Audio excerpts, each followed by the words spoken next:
హరే కృష్ణ. జై శ్రీరామ్. ఈ రోజున ప్రపంచవ్యాప్తంగా గోవిందుడికి అపరాధం జరిగినటువంటి విషయం చర్చ జరుగుతోంది.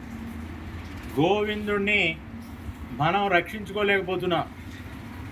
గోవిందుని యొక్క ప్రసాదం, ఆయన మనందరికీ ఇచ్చేటువంటి ఆ లడ్డూ ప్రసాదం మనందరికీ కూడాను ఇష్టమైనటువంటిది, ప్రీతిపాత్రమైనటువంటి ఆ ప్రసాదంలో కూడా స్వార్థపరుల చేతిలో మనము ప్రభుత్వాన్ని పెట్టాం కాబట్టి ఆ స్వార్థం మనకి హాని చేసింది, వాళ్ళ స్వార్థం భక్తులకి హాని చేసింది.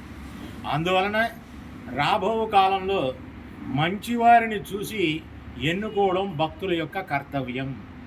భక్తుల యొక్క కర్తవ్యం భక్తి కలవాడిని, గోవిందుని మీద ప్రేమ ఉన్నటువంటి వాడిని, గోవిందుని ప్రసాదం తినేటువంటి వాడిని, గోవిందునికి కుటుంబ సమేతంగా సేవించగలిగినటువంటి వాడిని మనం ఎన్నుకోవాలి.